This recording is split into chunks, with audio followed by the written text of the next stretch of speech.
right, again, welcome everyone to the first of the IMTS Spark conferences. This is Robert Schoenberger, editor of today's Motor Vehicles for GIE Media. And welcome today to the Digital Engineering to Strategically Evolve a Century of Manufacturing Legacy session. The information will be presented by Dave Leone from GE Appliances. Dave's team is at the forefront of driving a dimensional management revolution at GE Appliances in beautiful Louisville, Kentucky. His team is driving innovation, GEA's product development processes by developing technical expertise across the business and geometric dimensioning and tolerancing and functional gauging, tolerance analysis, and digital metrology using 3D scanning. Prior to his role in dimensional control, Dave served in various design and product safety engineering roles during his 12 years with GE Appliances. He graduated from the University of Louisville and holds a master's degree in mechanical engineering. Prior to joining GE Appliances, Dave spent 9 years as a design engineer in the machine tool and automotive industries.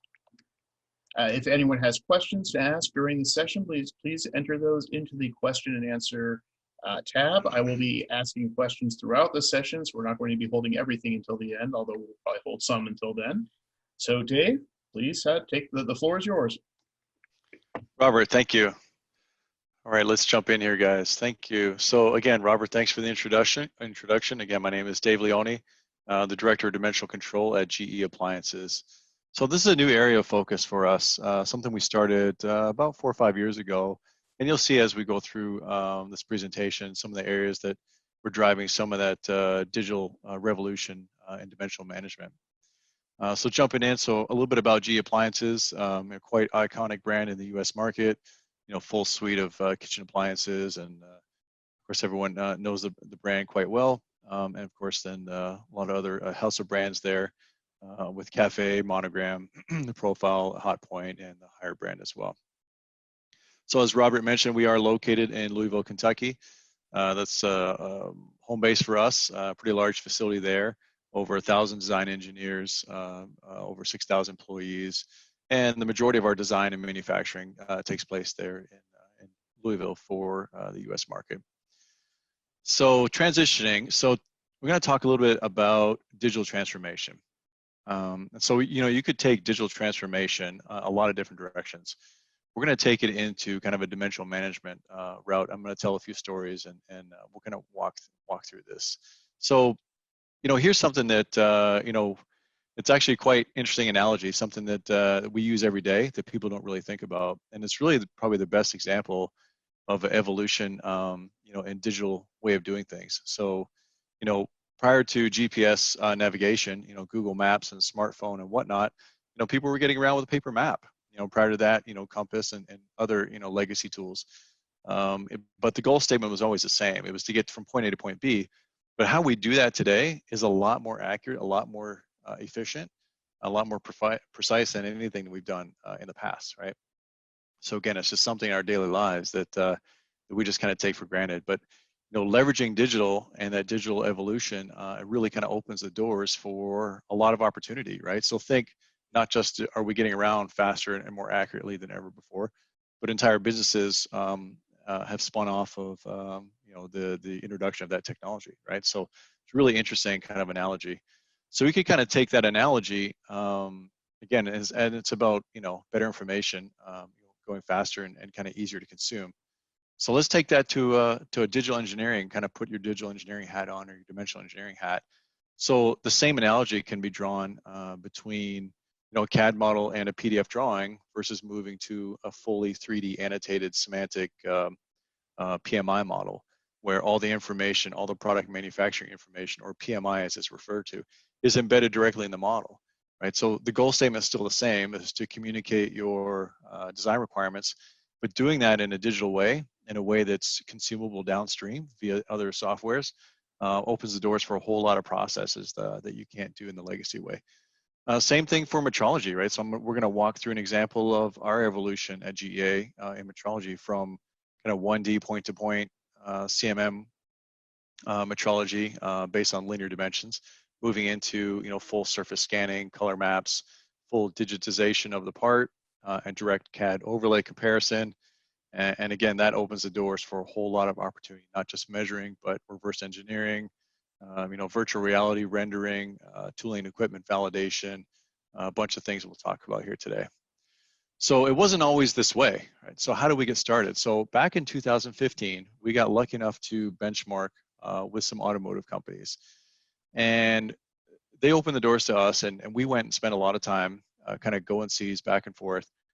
And we were pretty blown away. We were blown away by the dimensional management and the digital engineering tools and processes that automotive uses every day. So we very much felt like dinosaurs in the sense that a lot of our processes, our design engineering processes, were either antiquated or we weren't doing them at all in some cases, right? So we saw heavy usage of datum definition and locators and two ways and four ways and robust definition of that up front. Of course, GD&T was part of that dimensional language versus we were using coordinate linear dimensions.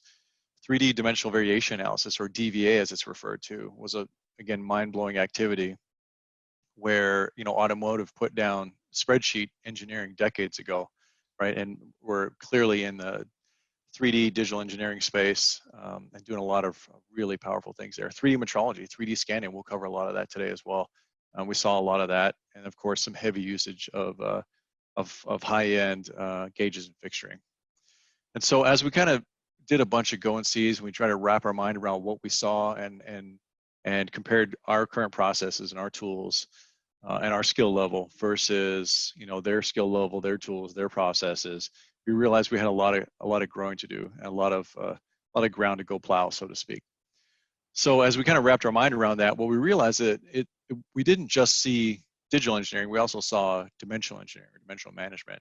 So as I kind of frame this up, I want to give you some context that applying these tools really is a means to working smarter, working faster, but ultimately for the means of product quality is really a big part of it. So as you start learning what dimensional management is, and again, it was kind of new for us, we were doing pockets of it, but not at the level of rigor automotive was doing. So you start talking about a process that spans the entire quality life cycle of the part, or improved product quality and reducing cost, developing robust process datums, assembly processes, managing manufacturing variation, some really robust processes in place.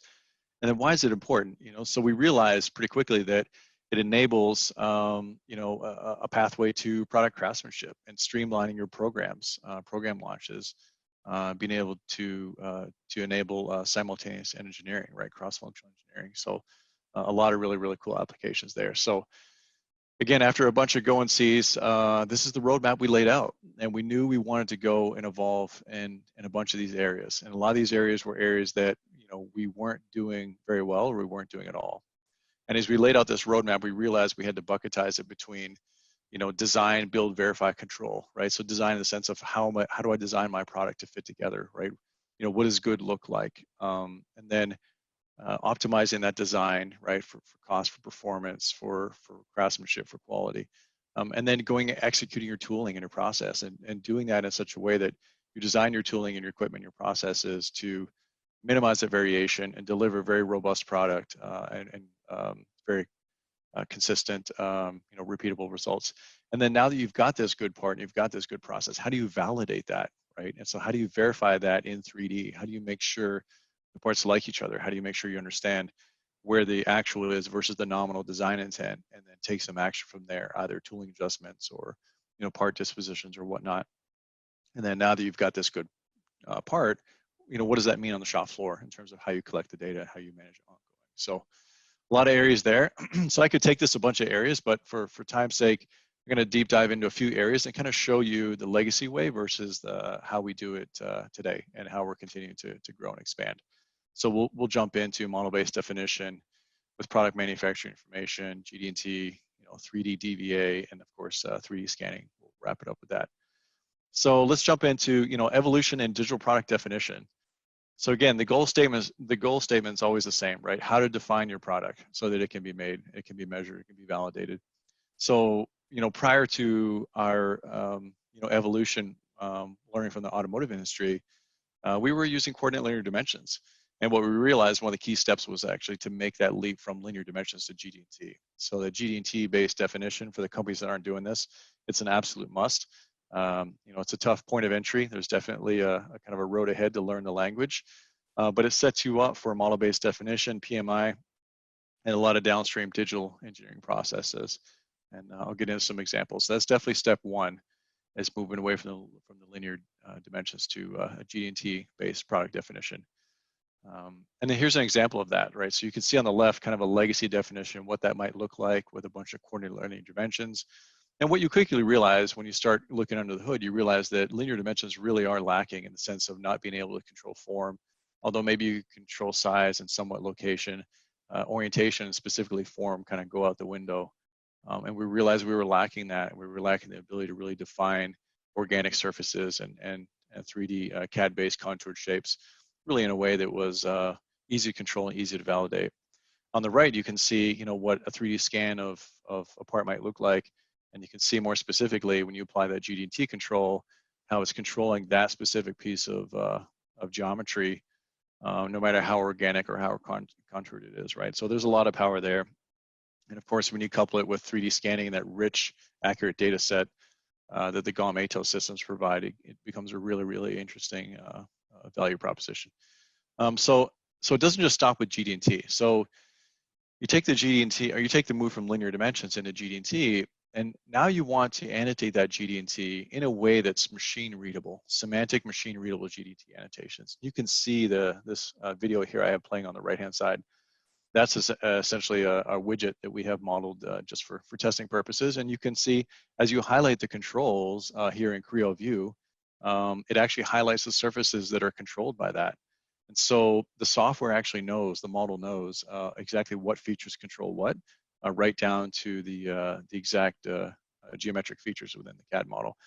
So once you set up that type of annotation, now other downstream softwares can read that and can consume that and can do something with it. So whether it's a DVA software and you're doing tolerance analysis analytics, or it's some type of inspection software, and you want to be able to scan the parts and develop an inspection routine, or some type of manufacturing simulation software, or it could be a cost estimating software.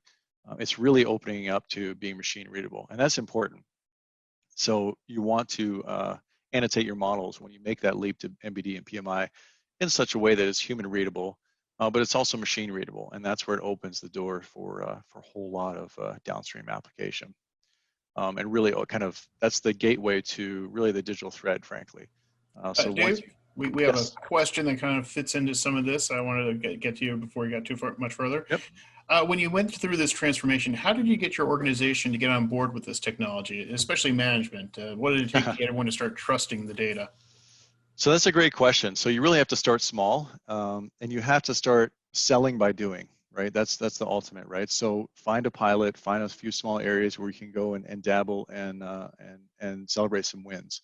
So in our case, actually, on the back end of the presentation, you'll see a lot of the progress we made around 3D scanning. And we actually started there. So we started with 3D scanning. We started with rich color maps and being able to see where our parts are at and where we need to make adjustments or whatnot. And that built a level of credibility and momentum that we were able to essentially ride back up to the front end to really drive into the transition to GD&T, learning how to annotate in 3D, and frankly, just learning how to think digitally and act digitally is kind of the key, right? Is really driving that digital evolution is a key component there.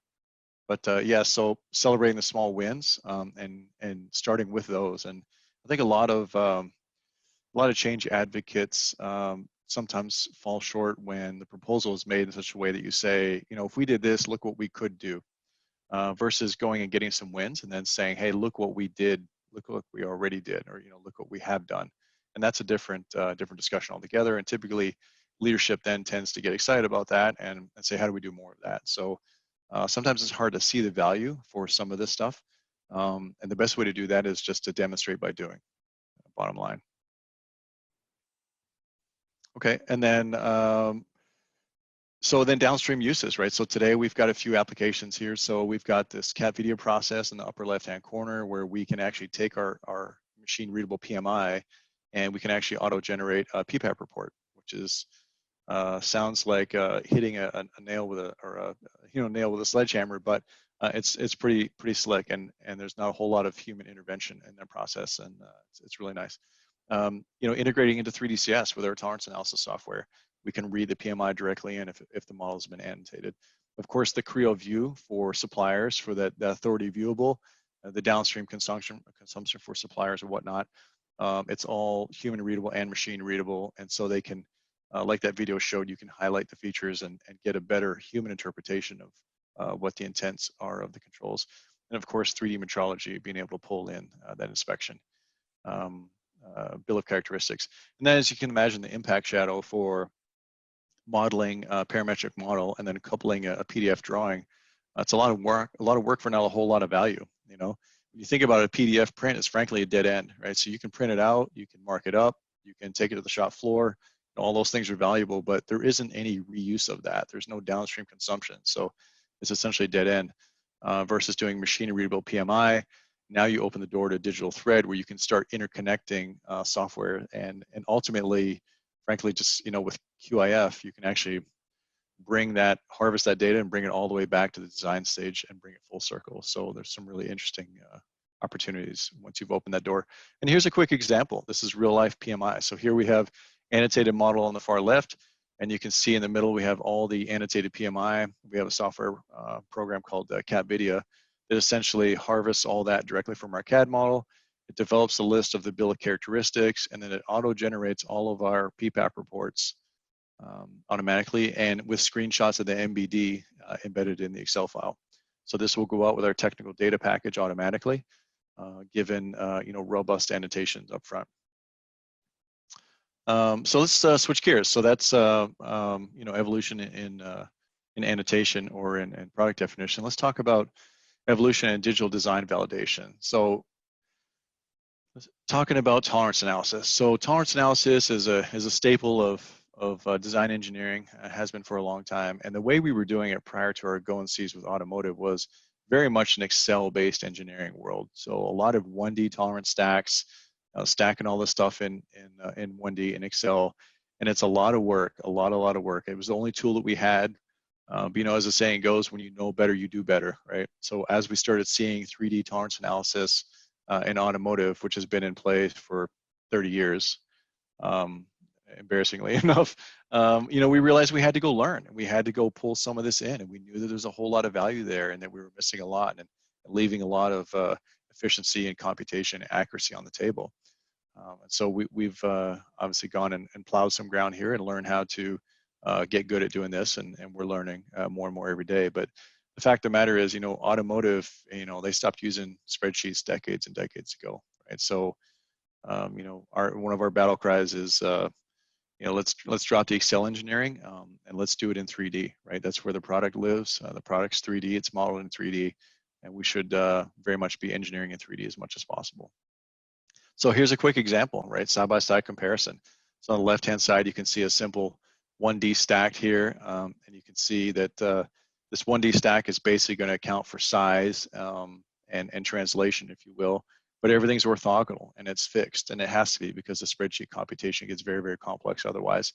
And that results, frankly, in leaving some contributors on the table. When we took the exact same tolerances and we put it into 3DCS, you could see that we were missing a whole lot, and we were missing that in terms of geofactor. So it's basically mechanical leveraging. You can see in the upper right-hand corner, there's some geofactor numbers around 1.7, 1.5-ish. Those are multipliers, right? So it's, you know, 1.5, 1.7 sensitivity there. And that rotation was actually contributing to the analysis quite a bit more than what we had oversimplified on the left-hand side. So the engagement on the left-hand side of this part was saying worst case 1/4 of an inch, best case engagement 1/2 of an inch. In 3D, again, the exact same tolerances gave us a worst case min of 100 thousandths and then best case of 620,000. So again, so a lot left on the table just because the spreadsheets had to be simplified in order to manage through those. At the end of the day, they can give you false positives in some cases. So key factor here. And then here's kind of the, you know, the kind of the epitome of it here. This would be a full system top-down DVA model on a recent program product here. And you can see that here we're solving for, I think, roughly 45 different critical flush and gaps all over the product, and running the computation in 3DCS actually simultaneously and solving that versus trying to do a bunch of bunch of disconnected spreadsheets. Robert, any questions? Did I miss anything? We're okay? Not at the moment, sorry. Okay. All right, and then switching gears again. So let's, we'll close it off here with evolution in digital metrology. So let's talk about where we were and where we are now, right? So again, as I mentioned before, we were very much a legacy state metrology. If you remember, coordinate linear dimension drawings, and the coordinate linear dimension drawing essentially kind of sets you up for a point-to-point based measurement. Definitely doesn't control form very well, nor location. And at the end of the day, you end up trying to describe the shape of your part in terms of linear distances, and you can glean some information from that, but ultimately, what it results in is a huge bill of characteristics, or hundreds of lines of measurement information, and the engineer, we found, was left looking at all these numbers, trying to figure out what those numbers meant about his or her part. All right, so definitely a huge step forward when you think about moving to full 3D scanning and full surface mapping. Now we have the ability to completely digitize a part, 360 degrees, and then create a direct, so it's frankly, if I take a step back, it's actually probably the best example we have of a digital twin, in the sense that that scan is actually an exact digital replica. And then we take that and compare that directly to the CAD model and create a color map. And the color map is, again, pictures worth 1,000 words here, because you can use the colors to understand kind of the form of the part, where it's high, where it's low. But it doesn't stop there. So you bring in the PMI and the annotation, and you can develop a full-on inspection report. So huge game changer. I mean, of all the things that we've done, 3D scanning is probably one of the most impactful things that we've brought into the toolbox, in recent years. Is very, very powerful. And I've got some slides that will kind of explain that. So here's the scanning process. Here you can see there's the ATO system digitizing the widget. You'll see the part spin around. It uses the stickers to coordinate scan for scan and arrange the data set together. Ultimately results in a very, very dense point cloud, and then we'll polygonize that into a very clean STL. So high level of data quality, right? Data quality is super, super important.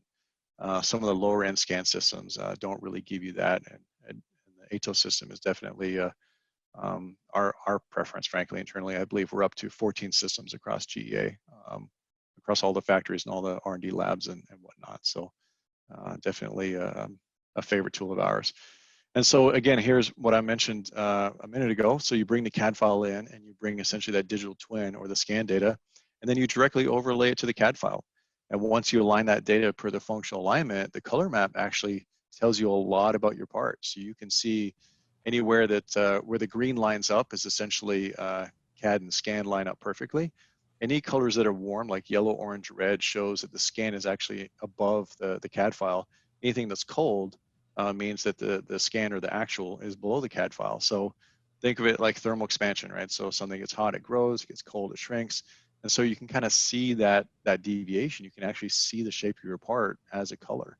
And frankly, this is worth more than all the numbers in the world. It really is, right? And now the numbers are important too. You can't disregard those, but and it's certainly a very complementary set. But I can tell you now, several years into this, if we try to provide our engineers with an inspection report without a color map, they'd be coming back pretty quick asking for some color maps and some pictures. So there's a lot of information there.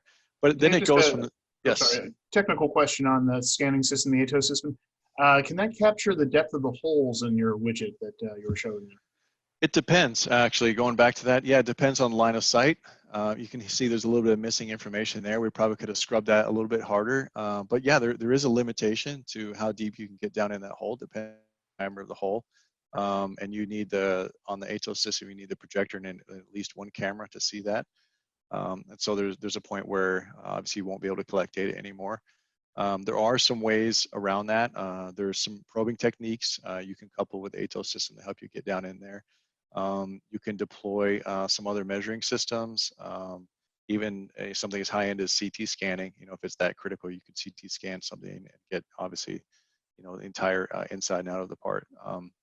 For rigid parts too, in the past we've had, for at least part qualification, we have done some bisecting of plastic parts where we can only scan so far in, and then we'll cut the part in half. As long as we trust that the part's really not going to deform a reasonable amount, then we can get the rest of that data. So there are ways to get there, but the typical rule of thumb is it's line of sight, right? So if you can't see it, you can't scan it. Okay. Thank you. And then, so taking a step further, so we talked about the color map, we talked about digitizing the part. Now we talk about introducing the MBD. So you bring the MBD into the equation. Now you get the color map and you get all the GD&T, all the datum reference frames, all the feature control frames, and you can basically cultivate that into full-on inspection reports. So this is definitely a process that's alive and strong at GEA, and we are doing digital PPAPs on more and more parts every year. So I think 400 PPAPs last year internally in our metrology labs. I think we're on track for double that this year. So a very, very powerful value proposition.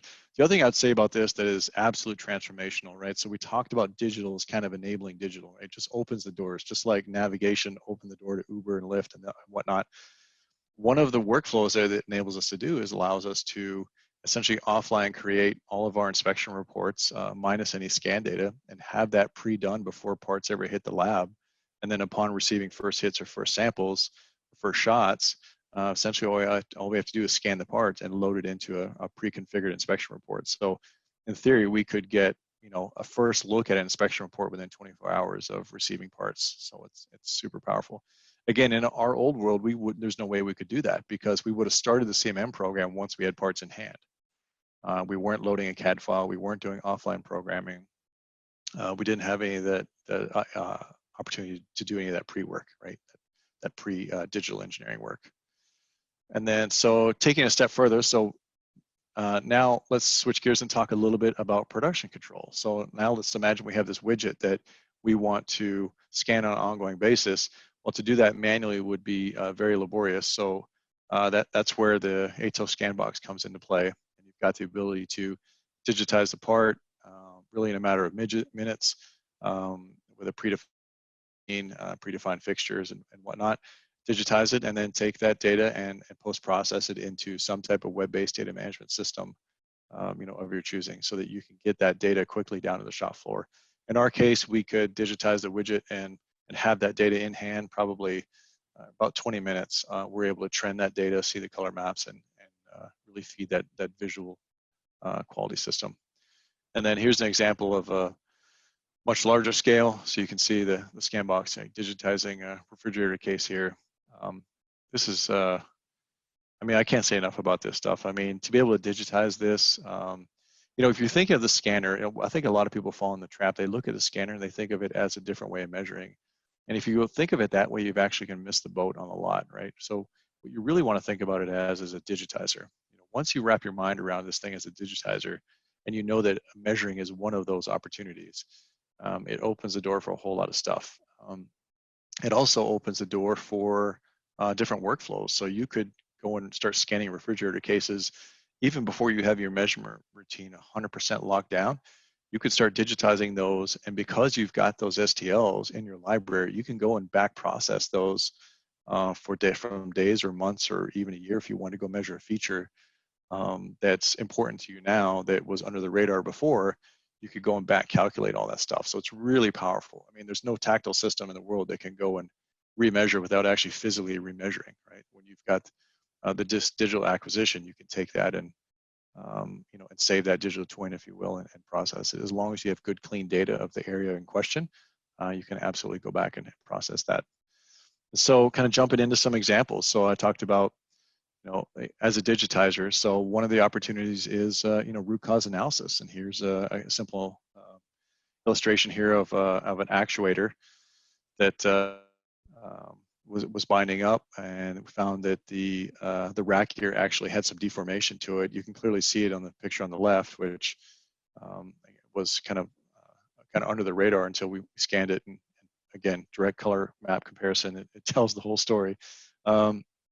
And then after some iterations there, we did some adjustments to the tool, and you can see the new rack gear with the comp tool, and it looks really good, right? So really quick process. So if you were trying to measure this with linear dimensions and a bunch of angles and a bunch of point-to-point measurements, I can tell you we did it and this slipped through the cracks because you don't get that visually rich direct CAD model comparison. Um, Sometimes trying to equate the numbers to part deviations can be very difficult to do. Here's another example. So digital assembly, this is a huge favorite of ours. This is an example I did for show and tell. We actually use this for internal training. And this digital assembly process really consists of being able to take an assembly and essentially explode it. So you can either scan assembled and then explode it, or you can scan individual and transform it back together. But essentially the gist of it here is you would take this can and this can cooler assembly and scan this entire assembly. You would digitize that. You'd have the stickers all on the outside. And then once you separated the components, there's enough stickers on the can, on the lid, and on the body of the can cooler here that you can then maintain that constellation reference and scan the missing data. And the GOM system will transform that, either via common reference points or a single photogrammetry file, and bring all that back together into a single co-located assembly. And what that allows you to do is kind of see into parts and see into assemblies. So you can see here with the digital assembly, you can see the can on the right, where you can see the lid and a cross section through the lid, the body of the can, and how those parts are fitting in areas that you would not be able to see. So it's very, very powerful, very, very powerful. We use this a lot for door closure studies, seal studies, gasket studies, anywhere where we're looking for a certain amount of compression, or we want to be able to understand how a certain assembly is building up. We may use this digital assembly process to kind of decompose that and get at that. So very powerful. Another example of build verification, right? So here's an example where the data set is everything, right? So being able to consume the data set, understand where you're at, what you need to go do is paramount, right? Getting lost in Excel is not where you want to be, right? Color map is everything. So here you have a case where we have a prototype refrigerator on the left. At that stage in the build really early on with prototype parts, the door was fitting very, very poorly. And when we took the door off and scanned it, we found there was a tremendous amount of form error to the door. We were able to quickly root cause that to the prototype foam fixture that just didn't have enough structure in it. And so it couldn't retain the foam pressure when we were foaming that door. And when we made adjustments to that fixture, the very next part is the one you see down second from the top. So we literally made that amount of improvement just with a simple adjustment in the process. And then of course, we're able to iterate that down into our production setup and into a production launch. So again, very, very, very powerful to be able to see where you're at every build through the program. Dave, I have a question here about just the accuracy level. How accurate are the scans you're getting from these optical scans? So it's really, really good. It depends on, so there's a lot of environmental factors in terms of the material finish and the prep and what you're trying to scan. But we had a NIST traceable artifact, I'll tell you about. It's actually called Innora. It's an Innora system. And that company sells a NIST traceable artifacts. It's essentially a pyramid, if you will, with measurement spheres and carbon fiber linkages. And we had a 300 millimeter volume, and we scanned that with the ATOS 16M. And then we also did a side-by-side comparison with a CMM that we had in the lab, which is not the state of the art, but again, it's a CMM, probably 30 years old. And that system resulted in a measurement uncertainty of 7 microns, and the ATOS system came back at 6 microns. So it actually beat our CMM, right, in a measurement volume of 300 millimeters. So some really, really high accuracy stuff. And when it comes to accuracy, frankly, for the most part, we don't. Again, we're fortunate in the product we make, and the tolerances that we have to deal with. But for the most part, color map is worth more than point-to-point measurement on a CMM. Out to 3 or 4 decimal places is not worth as much as a full surface scan, at 2 decimal places or 3 decimal places, right? So being able to see that color map is absolutely everything for us. So here's an example of an assembly scan. Right? So why not take it up to full assembly level? So here's a unit being scanned, ATOS system, and you can see the flush gap measurements, the craftsmanship measurements are being taken digitally and being audited there. So it's not just limited to parts, right? So taking a step up to assemblies is obviously a key step. Another key door that opens up here is Why not scan tooling? Why not scan your parts, right? And archive that really a pilot. So we think when you start thinking about master sample, which automotive has been good for a long, long time, a lot of times those master samples kind of get hung in the closet and tagged and kind of saved for future reference.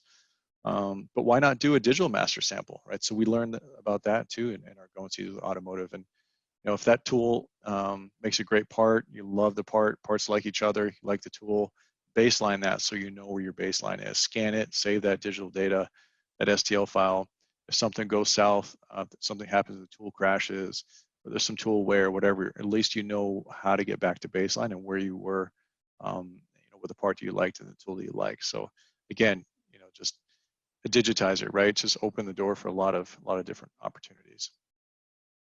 Here's another example, a little bit different tool set. Here's the Leica laser scanner. This is something that we learned from automotive as well. Is it's important to dimensionally verify your tooling and equipment, right? So don't, we historically we'd fallen under the assumption that if you could qualify the part and you like the part, that meant the tooling is good. That's not a safe assumption. So we found cases, now, when you know better, you do better.